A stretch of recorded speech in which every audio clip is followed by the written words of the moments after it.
हवाई जहाज में यात्रा करना निहायत ही अद्भुत है। इसी से ये मुमकिन हुआ कि इंसान चुटकी बजाते ही दुनिया के विभिन्न हिस्सों में पहुंचकर वहां के कल्चर के बारे में आसानी से जान पाया। पर माना कि आप हवा में होते हैं उसका मतलब ये नहीं कि वहां कोई नियम नहीं होते। और जनाब, अगर आपने उन्हें तोड़ने की गलती की तो उसके बहुत बुरे और गंभीर परिणाम हो सकते हैं, एयरप्लेन मोड को ऑफ करने से लेकर जहाज के ऊपरी डब्बों में चढ़ने तक। दोस्तों, आइए मिलकर कुछ ऐसी चीजों पर नजर डालते हैं जो आपको हवाई जहाज पर भूल कर भी नहीं करनी चाहिए।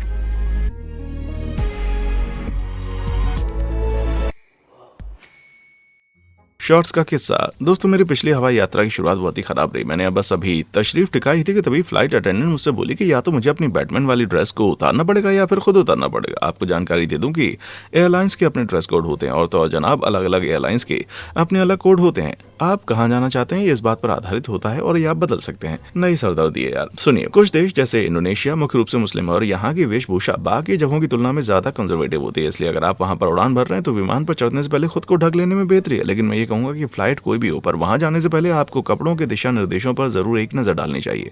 गंदे, फटे या रिवीलिंग कपड़े सीमाओं का उल्लंघन कर सकते हैं और इससे आपको विमान से बाहर निकाला जा सकता है। वो समझ में आता है, लेकिन कभी कभी सीधी चीजें भी फ्लिप फ्लॉप जैसी टेढ़ी मेढ़ी बन सकती हैं। सच में जुलाई 2021 में तुर्की की बॉडी बिल्डर डेनिस सेपिनार ने उस समय सुर्खियां बटोरी जब उन्होंने मियामी के लिए अपनी एक अमेरिकन एयरलाइंस की फ्लाइट में सवार होने की कोशिश की। जाहिर तौर पर उनके शॉर्ट्स बहुत छोटे थे तो इसलिए उसे डक्ट टेप से कुर्सी पर बांधकर वहीं पर छोड़ दिया गया। मजाक कर रहा हूँ यार। उसे बस प्लेन में एंटर करने से मना कर दिया गया था। पर हाँ, कोई था जिसे सच में सीट पर टेप से बांध दिया गया था, पर उसकी वजह कुछ अलग थी। वो वजह जानने के लिए आपको वीडियो को आखिर तक देखना होगा भाई। खैर, विमान में बैठने से मना किए जाने के बाद सेपिनार का गुस्सा होना जायज था, तो जनाब उसने अपनी भड़ास निकालने के लिए सोशल मीडिया का सहारा लिया। बॉडी बिल्डर की माने तो उसने बिल्कुल भी आपत्तिजनक कपड़े नहीं पहने थे और उसका कहना था कि ये महिलाओं की आजादी पर एक हमला था। आप क्या सोचते हैं, क्या एयरलाइन के कर्मचारी सही थे या सेपिनार की बात में कोई दम था? क्या अगर एक आदमी ऐसे कपड़े पहने होता तो क्या उसे भी प्लेन में एंट्री करने से रोका जाता? मुझे नीचे कमेंट सेक्शन में आकर बताएं। No signal no problem. दोस्तों, आपने इसके बारे में हजारों डरावनी कहानियां सुनी होंगी। अगर आपने उड़ान के दौरान अपने सेलफोन को एयरप्लेन मोड पर नहीं डाला तो क्या होगा, है ना? जहाज आसमान से गिर पड़ेंगे, हर तरफ तबाही मच जाएगी, ब्ला ब्ला ब्ला। तो जनाब, आपको जानकर खुशी होगी कि ये सब सच नहीं है, लेकिन आपको फिर भी इसे ऑन करना चाहिए, क्योंकि ऐसा करने पर ही आपके फोन को सिग्नल ढूंढने से रोकता है। आपको बता दूं कि पायलट के कुछ उपकरण सही से काम करने के लिए सेलफोन और टैबलेट जैसी सेम रेडियो फ्रिक्वेंसीज का इस्तेमाल किया जाता है। जब आपका फोन सिग्नल की तलाश करता है तो यह हस्तक्षेप करने में उन्हें बाधित करता है। इसे एक पुराने जमाने के एनालॉग रेडियो को ट्यून करने जैसा समझ लीजिए। जब दो स्टेशन एक जैसी फ्रीक्वेंसी पर हों तो वे एक दूसरे के साथ इंटरफेयर करके सिग्नल को अनक्लियर बना देते हैं। यहाँ भी सेम मसला है भाई। और पायलट्स को टेक ऑफ और लैंडिंग के दौरान वो जमीन से कितनी दूर है ये बताने के लिए इस उपकरण की खासी जरूरत होती है। ये तो बहुत सारी जरूरी चीज निकली भाई। ये किस्सा सुनिए। जनवरी 2017 में बोइंग 737 के पायलट्स ने उड़ान के दौरान अपने सभी मैप डिस्प्ले और कंप्यूटर खो दिए थे। बाप रे, लेकिन शुक्र है कि ऊपर वाले का उन्होंने सिचुएशन को कंट्रोल कर लिया और उन्होंने प्लेन को दुर्घटनाग्रस्त होने से बचा लिया। लेकिन जांचकर्ताओं का कहना था कि ये सारा दोष किसी के फोन सिग्नल का हो सकता है। भाई, माना कि ये पूरा मामला निहायत ही डरावना था, पर असल में कोई भी विमान सेलफोन की इंटरफेरेंस से क्रैश नहीं हुआ। मेरा मतलब है कि कम से कम अभी तक तो नहीं। लेकिन मैं फिर भी यही राय देना चाहूंगा कि जनाब प्लीज अपने निब्बे निब्बियों को फ्लाइट के बाद मैसेज कर लें, ना कि फ्लाइट के दौरान। हेलो, मैं इस चैनल का कप्तान बोल रहा हूँ। अपने फोन को अभी फ्लाइट मोड पर ना डालें, बल्कि इसके बजाय उन लाइक और सब्सक्राइब बटन को जल्दी से दबाएं। इसी तरह जब भी चैनल पर नया कंटेंट आएगा तो आपको नई अद्भुत वीडियोस मिल जाएंगी। कर दिया सब? चलिए अब आगे बढ़ते हैं। ये कैसी है आवाज? दोस्तों, मेरी जिंदगी का आधे से ज्यादा वक्त फ्लाइट्स में ही बीता है और सच कहूं तो उनमें से बहुत सारी निहायती बोरिंग थी यार। अमेरिकी अभिनेता है मोर्सन कोलिंस निश्चित रूप से ऐसा नहीं कह सकते। सितंबर 2022 में कोलिंस एक विमान में सवार थे जब अचानक उन्हें ये सुनने को मिला।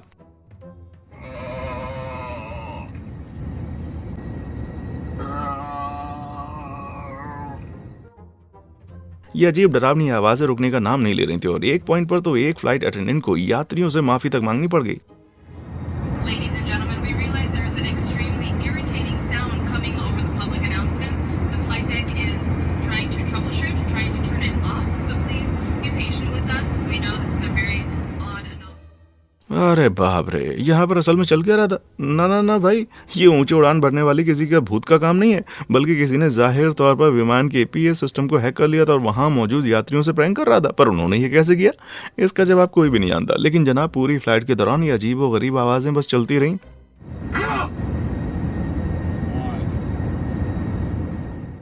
पर अगर आप ऐसा करते हुए पकड़े गए तो भैया सच कह रहा हूँ, आप इसके कुछ गंभीर कानूनी नतीजे भुगतेंगे। लेकिन जहां तक मुझे पता है कोई भी पकड़ा नहीं गया और ये रहस्य आज भी अनसुलझा है। इसका मेन मकसद सिर्फ कप्तान और केबिन क्रू को परेशान करना था भाई। अरे नहीं, मुझे इसकी कोई शिकायत नहीं करनी है, बल्कि मुझे तो एक नई रिंगटोन मिल गई है।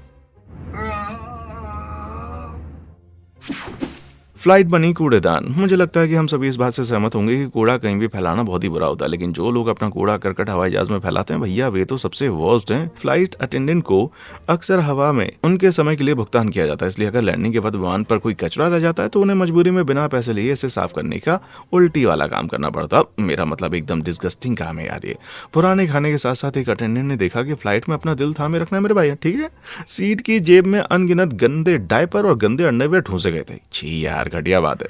डायपर ठूंसना ही घटिया काम था, लेकिन यार मतलब एडल्ट के कच्चे तक भी, कम ऑन। और ये सब इससे भी बदतर हो जाता है। बाकी कुछ अटेंडेंट को इस्तेमाल किए गए कैथेटर, टॉयलेट पेपर और यहाँ तक कि क्या है यार, पेशाब की बोतलें तक मिली हैं।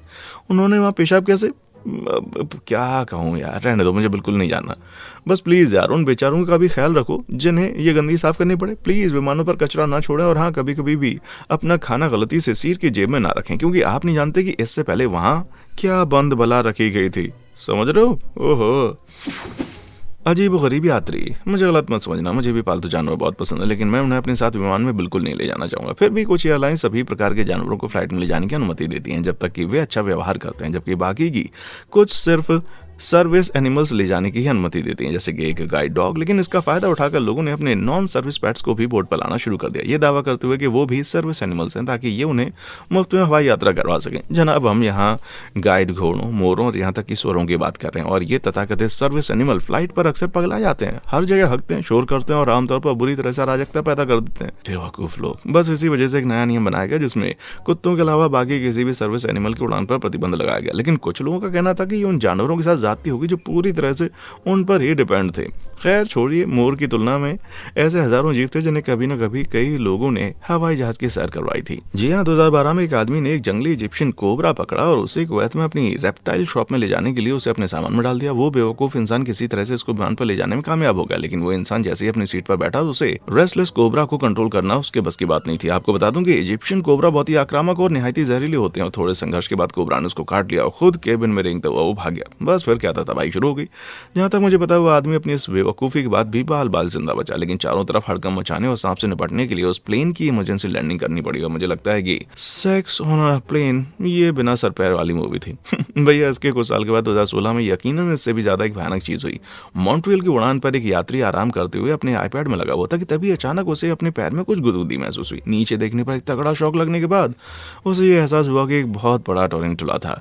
उसने उसे फटाक से दूर कर दिया, लेकिन जनाब उस फ्लाइट पर यह अकेला बिल्कुल नहीं था, बल्कि कोई गधा पालने के इरादे से 2 मकड़ियों को इस फ्लाइट से अपने घर ले जा रहा था। इसलिए फ्लाइट में मौजूद बाकी यात्रियों को इस खौफनाक क्रॉलीज से बचने के लिए अपनी सीटों पर खड़े होने के लिए मजबूर होना पड़ा। कैसे कैसे लोग हैं इस दुनिया में यार। The forbidden order.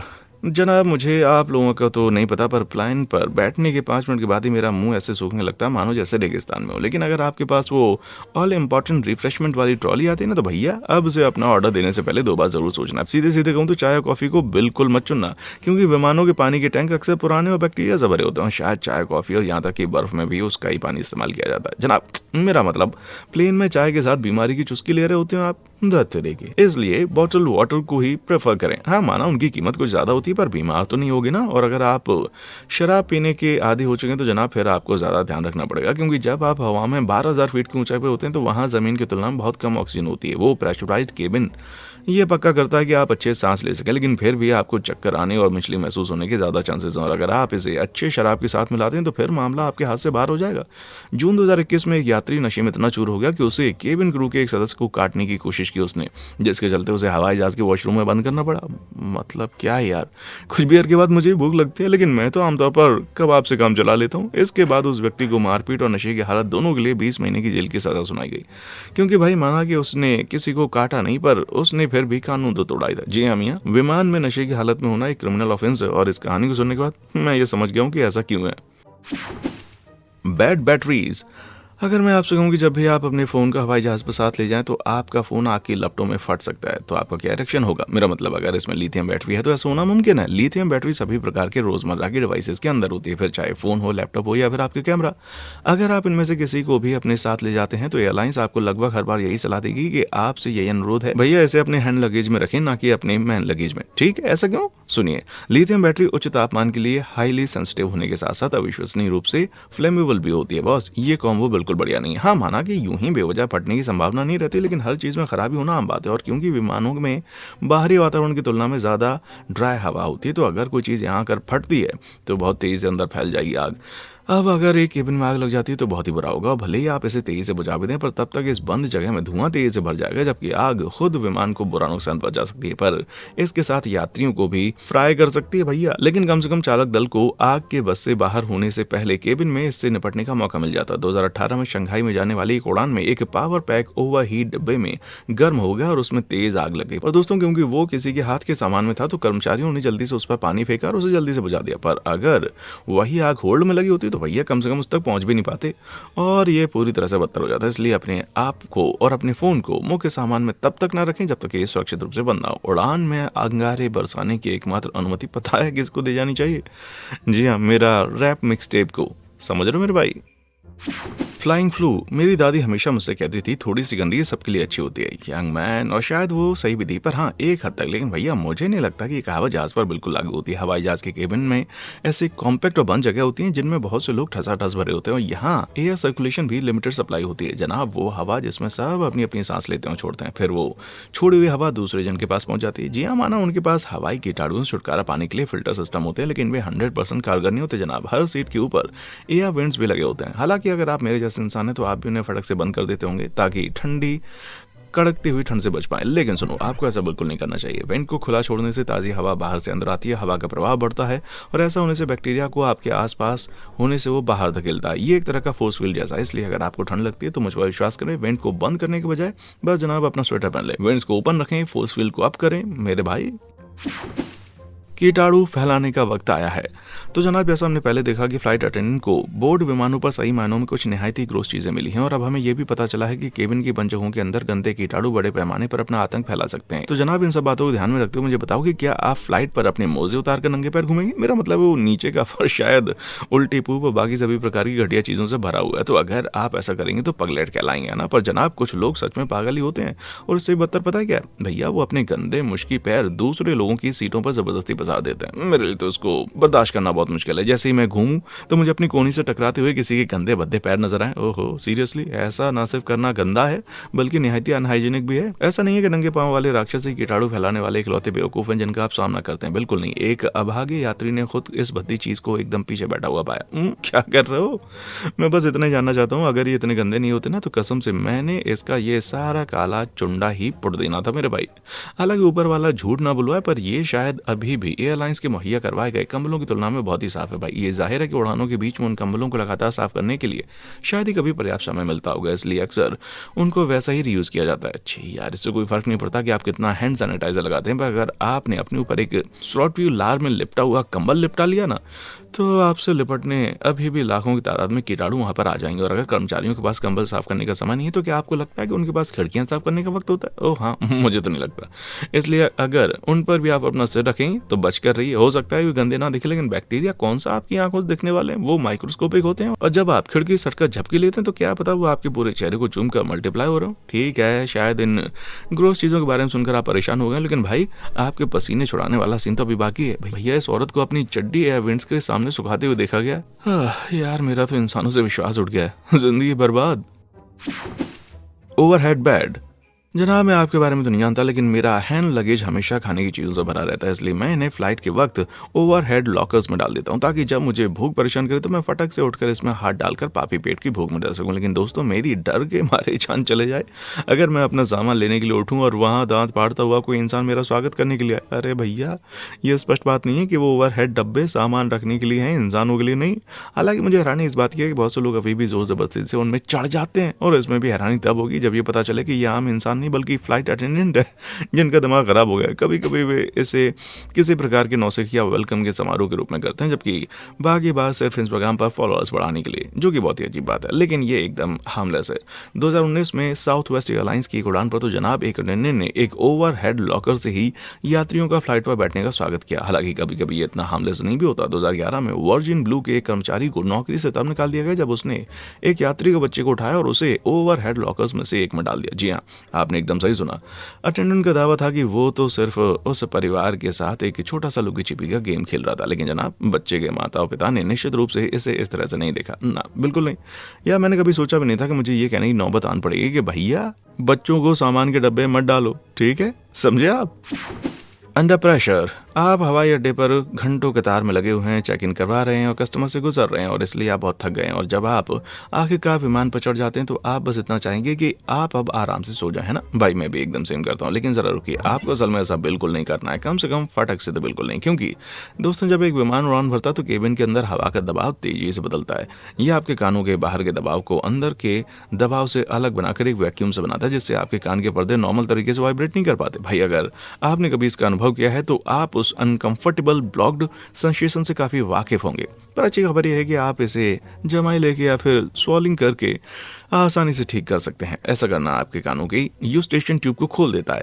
यही वो ट्यूब है जो प्रेशर को नियंत्रित करती है या हवा को अंदर करके दबाव को कम करती है। सिंपल है। हालांकि अगर आप सो रहे हैं तो आप ऐसा नहीं कर सकते, और अगर आप प्रेशर को बढ़ते और बढ़ते ही जाने देंगे तो मामला फटक से बद से बदतर हो सकता है। बॉस, मैं यहाँ चक्कर आने, नाक से खून बहने और परमानेंट बहरेपन की बात कर रहा हूँ। जी हाँ, इसलिए मैं अपनी उन थकी हुई आंखों को तब तक खुली रखने की कोशिश करें जब तक कि विमान सुरक्षित रूप से आकाश में न हो। उसके बाद आपका जितना मन हो सके सो जाना। बस हाँ, ये पक्का कर लेना कि आप लैंडिंग के वक्त जाग जाएं, क्योंकि जब आप उतरते हैं तो हवा का दबाव फिर से बदल जाता है। क्या सरदर्दी है यार। कॉन्टैक्ट लेंस की अफरा तफरी। तो बताओ, एक रेगिस्तान में बिस्किट खाने से ज्यादा क्या सूखा है? क्लू, इसका मेरे शानदार सेंस ऑफ ह्यूमर से कोई लेना देना नहीं है। तो मित्रों, इसका असली सही जवाब है विमान का केबिन, क्योंकि एक कमर्शियल विमान पर बहुत सारे लोग होते हैं, तो इसलिए ताजी हवा को अंदर पंप करने की जरूरत पड़ती है, वरना सभी यात्रियों की ऑक्सीजन खत्म हो जाएगी, उनका दम घुट जाएगा। लेकिन जब आप 30,000 फीट की ऊंचाई पर होते हैं तो वहां शादी वातावरण में कोई नमी होती है, इसलिए जो भी हवा अंदर लाई जाती है वो वहां निहायत ड्राई होती है। ये ना सिर्फ अनकंफर्टेबल होता है बल्कि सच में बहुत ही खतरनाक हो सकता है। भाई कम से कम अगर आप कॉन्टैक्ट लेंस पहनते हैं तो आप जानते हैं कि शुष्क हवा आपकी आंखों को डिहाइड्रेट करती है और ज्यादातर मामलों में इंसान को इससे काफी ज्यादा तकलीफ होती है, लेकिन ये लेंस को उनके चारों ओर कसने का कारण बना सकती है और ये माइक्रोस्कोपिक आंसू को आपके कॉर्निया यानी कि आपकी आंख की बाहरी परत में चीर सकता है। बाप रे। इसलिए अगर आपको अपने कॉन्टैक्ट लेंस को प्लेन पर पहनने की जरूरत पड़ती है तो ये सुनिश्चित करें कि आप किसी भी सूखेपन से राहत के लिए अपने साथ आई ड्रॉप्स लाएं और भैया उनको लगाकर कभी ना सोएं, क्योंकि आपके जागने पर ऐसा लगेगा आपको जैसे आपके डेलों में किसी ने जलते हुए अंगारे डाल दिए। इसलिए फ्लाइट पर जितनी मर्जी गंदी मूवी आपको दिखाई जाए पर उसे देखें, सोएं नहीं, ठीक है। Standing novation. मुझे उन लोगों से सख्त नफरत है जो फ्लाइट के लैंड होने पर खड़े होकर धड़ धड़ तालियां पीटने लगते हैं। क्या वे भी तब ताली बजाते होंगे जब किसी रेस्टोरेंट में उनका खाना आता होगा? जी हाँ, जब कोई उनको मेल आती हो। मुझे तो नहीं लगता। इस उलट में तो अपनी सीटों पर कूदने वाले बेवकूफ लोगों की बेवकूफी पर ताली बजाना पसंद करूंगा। भाई वो सीट बेल्ट लाइट सिर्फ सुंदर दिखने के लिए नहीं है, और जब ये ऑन हो तो खड़े ना हो। अगर आप उड़ान के बीच में है तो पायलट इसे इसलिए एक्टिवेट करता है क्योंकि उनको पता है कि आप टर्बुलेंस से टकराने वाले। भाई याद है ना वो पैंट गीली करने वाली डरावनी चीज? अब ऐसा लगता है कि विमान क्रैश होने वाला। माना कि ऐसा नहीं होता, प्लेन बस हवा के बहाव से टकरा रहा होता है, लेकिन अगर आप खड़े होते हैं तो आप फर्श पर गिर सकते हैं। यहाँ तक कि जब आप टर्बुलेंस से नहीं गुजर रहे हैं, ऐसा महसूस होता है कि आप शायद आगे नहीं बढ़ रहे हैं, तो आप असल में लगभग 600 मील प्रति घंटे की रफ्तार से आगे बढ़ रहे होते हैं। इसलिए अगर पायलट को किसी भी कारण से ब्रेक लगाने की जरूरत पड़ती है तो हाँ, सही गैस कर रहे हो, ये आपको उड़ते हुए मुंह के बल गिरने के लिए भेज देगा। इसलिए ऐसा बिल्कुल ना करो। हाँ, लैंड होने पर तालियां बजाना बंद करो भाई, रब का वास्ता, वरना मैं आपकी कॉम्प्लीमेंट्री इन फ्लाइट पीनट चुरा लूंगा। Plane potato. हवाई जहाज की यात्रा निहायत ही लंबी और उबाऊ हो सकती है, इसलिए पूरी फ्लाइट के दौरान बस सोते रहने का मन करता है। या आप वहाँ लॉर्ड ऑफ द रिंग्स की ट्रायोलॉजी भी देख सकते हैं, लेकिन जनाब उनमें से कोई भी आइडिया बिल्कुल भी सही नहीं है, क्योंकि अगर आप घंटों बिना किसी तरह की हलचल के लिए बैठे रहते हैं तो आप खुद को बड़ी मुसीबत में डाल सकते हैं। ऐसा इसलिए है क्योंकि लंबे समय तक बैठे रहने से आपके शरीर में ब्लड फ्लो बाधित हो सकता है, इसे धीमा कर सकता है और कभी कभी तो इसे पूरी तरह से ब्लॉक भी कर सकता है। भाई आपको याद है जब आपके शरीर में वो सुइयां झुकती हैं? तो सुनिए, ये बिल्कुल वैसा ही है, बस यहाँ सिचुएशन और खराब हो सकती है। अगर आप इधर उधर नहीं जाते हैं तो रक्त कोशिकाएं आपस में चिपक सकती हैं और यह आपके पैरों में क्लॉट्स बना सकते हैं, जिससे एक दर्दनाक सूजन हो सकती है। इसे डीप वेन थ्रोम्बोसिस कहा जाता है और इसका दर्द बहुत गंदा होता है। सबसे खराब केसेस में आपके फेफड़ों तक में क्लॉट बन सकते हैं, जो सच में एक बहुत ही बुरी खबर है और इससे आपको जान का खतरा होता है। और इस सब के लिए आपको बस 4 घंटे के लिए मोशनलेस रहना काफी होता है। तो अगली बार जब आप फ्लाइट पर हो तो बस याद रखें, उठकर बीच बीच में थोड़ा इधर उधर हिल डुल लें। हाँ, बस सीट बेल्ट साइन ऑन हो तब ऐसा मत करना, ठीक है। बुरा स्वाद। एक सर्वज्ञानी कॉमेडियन स्पेशलिस्ट के रूप में मुझे पता है कि लोगों का हंसाना कैसा है। एकदम क्लासिक है ना। मैं एक कॉमेडी जीनियस हूँ। हालांकि कुछ लोग इतने सहज रूप से हिलेरियस नहीं होते और वो आतंकवाद और बम विस्फोट जैसी चीजों के बारे में मजाक करना पसंद करते हैं। सीरियसली। और अगर आप हवाई अड्डे पर हैं या विमान पर हैं तो ऐसा गंदा टेस्ट होने के कारण मतलब किसी भी प्रकार की हिंसा के बारे में चुटकुले मारना आपके लिए गले की फांस बन सकता है भाई। भले ही उन्हें पता हो कि आप मजाक कर रहे हैं, पर हवाई अड्डे के कर्मचारियों को आतंकवाद के किसी भी संभावित खतरे को गंभीरता से लेना पड़ता है और इसमें स्पोर्ट्स स्टार्स को कोई छूट नहीं मिलती। अप्रैल 2018 में तत्कालीन ग्रीन बे पैकर्स के receiver Trevor Davis Los Angeles अंतर्राष्ट्रीय हवाई अड्डे पर एक फ्लाइट के लिए चेक इन कर रहे थे जब स्टाफ के एक सदस्य ने उनसे पूछा कि क्या उन्हें कोई कंट्राबैंड मिला है क्या। तो डेविस ने मजाक में कहा हाँ। बस फिर क्या था, उसने अपने दोस्त से पूछा कि क्या उसने एक्सप्लोजिव सही से पैक किए थे। तो बस फिर क्या था, उनका ये मजाक किसी को अच्छा लगा, उसे मौके पर ही गिरफ्तार कर लिया और उस पर बम की झूठी धमकी देने का आरोप लगाया गया। खैर आखिरकार वो आरोप हटा लिया गया, लेकिन अभी ये कहानी वार्निंग के तौर पर बनी हुई है और इस्तेमाल की जाती है। इसलिए उन पादू जोक्स को यूज करें भाई, क्योंकि वे फ्लाइट अटेंडेंट को बहुत पसंद होते हैं। सच कह रहा हूँ यार। मैं हेड आउट हूँ। ओके, तो जब उन चीज़ों की बात आती है जो आपको हवाई जहाज पर कभी नहीं करनी चाहिए, तो एक बात इतनी स्पष्ट रूप से है कि आपको लगता है कि कोई भी असल में इसे करने की कोशिश नहीं करेगा। कोई अनुमान लगा सकता है कि मैं किस बारे में बात कर रहा हूँ? अगर आपने कहा हवा में रहते हुए विमान का दरवाजा खोलना, तो आप बिल्कुल गलत हैं। लेकिन आप माने या ना माने, पर किसी सरफरे पागल ने इसकी कोशिश की और जनाब वो हाल ही में जुलाई 2021 में, जी हाँ, उत्तरी कैरोलिना के लिए एक अमेरिकी एयरलाइंस जेट पर सवार एक महिला अचानक अपनी सीट के बाहर निकली और उसने फ्लाइट अटेंडेंट्स पर तेज हमला करना शुरू कर दिया और इसके बाद दौड़कर विमान के सामने के दरवाजे पर जाकर उसे खोलने की कोशिश करने लगी। सौभाग्य से केबिन क्रू के सदस्यों ने कोई भी दुर्घटना होने से पहले जैसे जैसे उसको लपक कर वहां से हटा दिया, पर इस डर से कि वो कहीं चलती फ्लाइट में दोबारा ऐसा न करने लगे तो उन्होंने उसे बाकी फ्लाइट के लिए टेप से बांधने का फैसला कर दिया। अरे यार, बाद में पता चला कि वो औरत किसी प्रकार के मेंटल ब्रेकडाउन से जूझ रही थी, जो सच में बहुत ही दुख की बात है। लेकिन यार, उसे विमान पर होना सबके लिए अब तक की सबसे भयानक चीजों में से एक रहा होगा। सच्चाई ये है कि अगर भले ही वो महिला फ्लाइट अटेंडेंट पर हावी हो गई होती तो तब भी विमान सुरक्षित रहता। आपने हॉलीवुड फिल्मों में जो कुछ भी होता हुआ देखा उसे भूल जाइए, क्योंकि एक उड़ान के दौरान किसी के लिए हवाई जहाज का दरवाजा खोलना नामुमकिन काम है भाई। एक विमान के इंटीरियर पर दबाव डाला जाता है, जिसका मतलब होता है कि हाई एल्टीट्यूड पर दरवाजे के प्रत्येक वर्ग फीट के खिलाफ प्रेशर का लगभग 1100 पाउंड दबाव होता है और क्योंकि वे अंदर की ओर खुलते हैं तो आपको दरवाजा खोलने के लिए इस इमेंस दबाव से इसको पार करना होगा। ये ऐसा काम है जिसे कर पाना किसी इंसान के बस का रोग नहीं। इंसान इतने मजबूत नहीं होते यार। ये जानकर थोड़ी सांस में सांस आई, पर जरा रुकिए। सिर्फ इसलिए कि ये नामुमकिन काम है, इसका मतलब ये नहीं कि आप इसको करने की कोशिश करेंगे तो बच जाएंगे। संभावित रूप से कुर्सी पर बंदी बनने के साथ साथ आपको लैंडिंग पर भी गंभीर कानूनी कार्रवाई का सामना करना पड़ सकता है, समझ गए? इसलिए प्लेन पर बेवकूफी करना बंद करो। तो जनाब, बस इस मजेदार बात के साथ ही आज की हमारी वीडियो यहीं पर खत्म होती है। इनमें से कौन सा आपको सबसे ज्यादा अच्छा लगा और क्या आपके पास हमारे साथ शेयर करने के लिए हवाई जहाज के ऐसे पागलपंती वाले किस्से हैं? अगर हैं तो अभी नीचे कमेंट सेक्शन में आकर मुझे बताएं। और हाँ, देखने के लिए शुक्रिया।